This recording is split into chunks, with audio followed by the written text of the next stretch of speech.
चालकों के किसी जाल में किसी बिंदु पर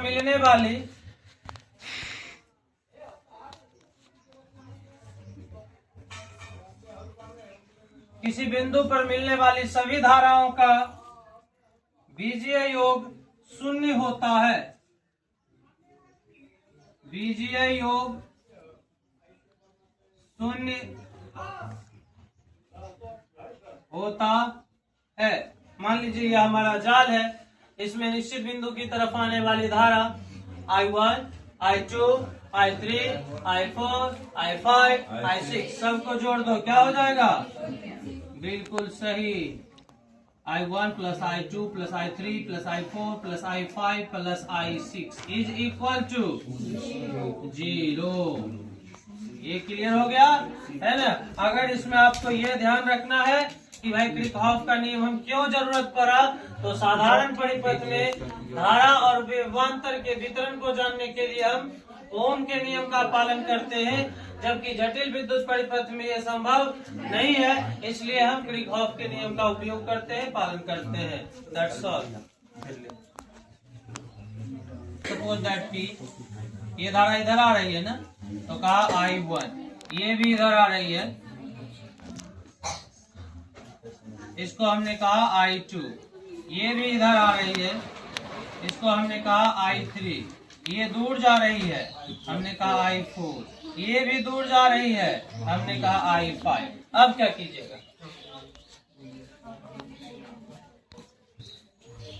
याद रखिएगा, किसी बिंदु की तरफ आने वाली धारा को यदि आप पॉजिटिव लेते हैं तो उस बिंदु से दूर जाने वाली धारा को क्या मानना पड़ेगा? नेगेटिव मानना पड़ेगा। अकॉर्डिंग टू द किरचॉफ नियम, किरचॉफ्स लॉ इंग्लिश में बोलते हैं इसको, तो किरचॉफ नियम के अनुसार बिंदु की तरफ आने वाली धारा बराबर हो जाएगा अंत में आपको बिंदु से दूर जाने वाली धारा। देखिए हम लगाते हैं इसको, है ना,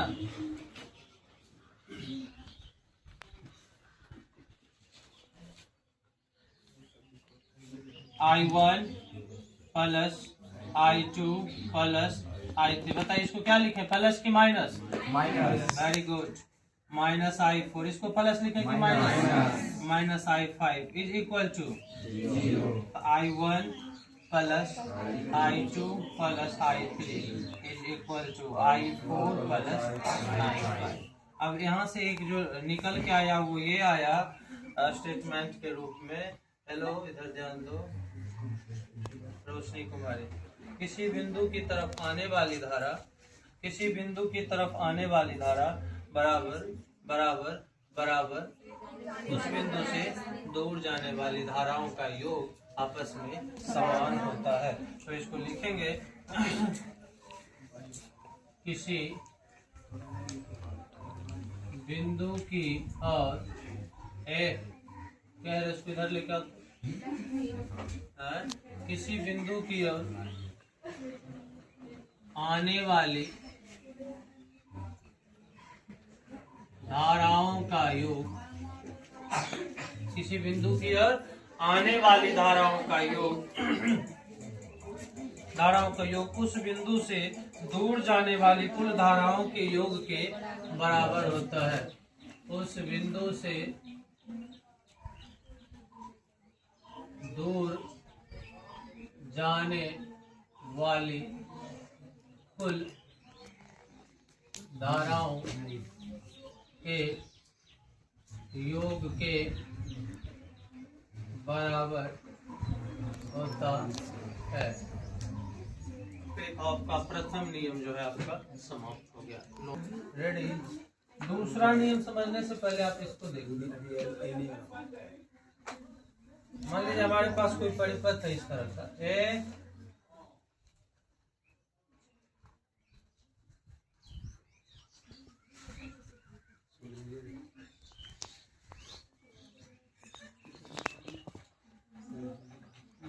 गप नहीं कीजिए।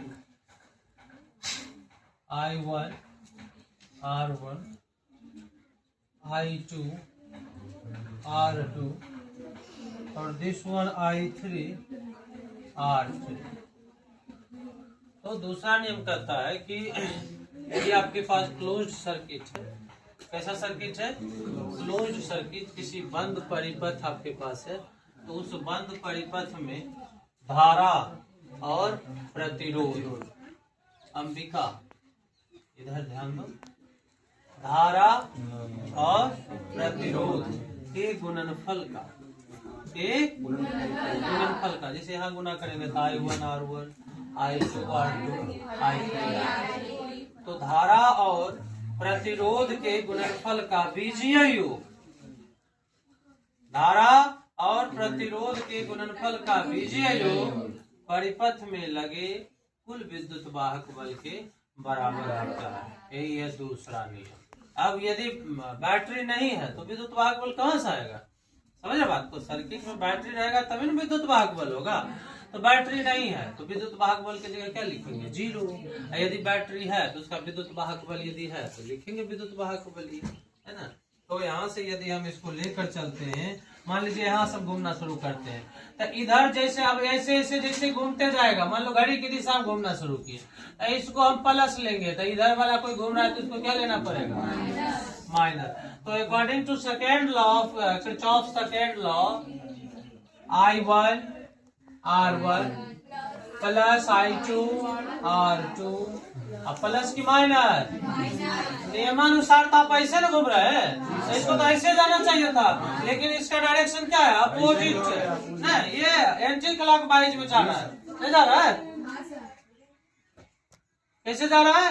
एंटी क्लॉकवाइज में जा रहा है ना। अगर यहाँ पर सेल रहता तो हम विद्युत वाहक बल का मान देते, लेकिन यहाँ सेल नहीं है तो हम क्या लिखेंगे? 0। समझिए इसको ध्यान से। कौन है रे?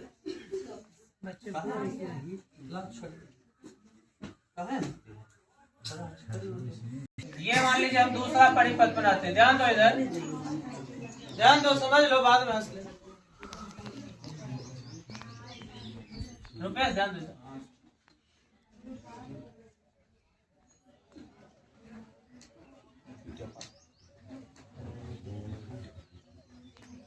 इसमें हम क्या करते हैं? एक सेल लगा देते हैं यहाँ पर, ये ठीक है। इसका विद्युत वाहक बल ये है, मान लीजिए। नाम से ही पता चलता है विद्युत को आगे की ओर, है ना, ले जाने वाला जो बल होता है उसी को हम क्या कहते हैं? प्रत्येक सेल का अपना विद्युत वाहक बल होता है। Just like potential difference, 1 plus 1 minus. Battery देखे हो? सिंगल सेल, 1 पॉजिटिव 1 निगेटिव, अपना उसका पोटेंशियल डिफरेंस है। अगर पोटेंशियल डिफरेंस नहीं रहेगा तो विद्युत वाहक बल नहीं रहेगा, तो विद्युत वाहक बल नहीं रहेगा तो सेल के अंदर जो भी एनर्जी है वो सर्किट में फ्लो करेगा नहीं करेगा, टॉर्च जलेगा नहीं जलेगा। तो प्रत्येक सेल का भी अपना क्या होता है? विद्युत वाहक। तुम यहाँ पे पंप ऐसे करके दाबोगे तब ना पानी निकलेगा नल से, नहीं मतलब तुम क्या कर रहे हो? यांत्रिक कार्य कर रहे हो ना, बल लगा रहे हैं ना भाई, हम कार्य कर रहे हैं ना, उसके फलस्वरूप हमको वहां से। तो इसमें ठीक इसी तरह से सेल जो होता है उसका अपना विद्युत वाहक बल होता है, और इसी के कारण जैसे ही हम सर्किट को पूरा करेंगे, है ना, तो आवेश का क्या होता है? फ्लो होना शुरू हो जाता है ना। ये सब अभी बचा हुआ है, चर्चा होगा इसमें। फिलहाल इसको अभी हम समझते हैं। ये है I, इसमें जा रहा है I1 और ये R1, ठीक है, बिल्कुल। I2 R2 और इसको हमने कहा I3 R3। अब इसमें हमको लगाना है क्रिचॉफ का नियम, क्रिचॉफ का द्वितीय नियम लगाना है। तुम खड़ी हो जाओ, है ना। अभी देखो हम पूछता हूँ, स्टैंड अप, बताओ क्रिचॉफ के द्वितीय नियम के अनुसार, है ना, यहाँ से हम क्या लिख सकते हैं? बताइए।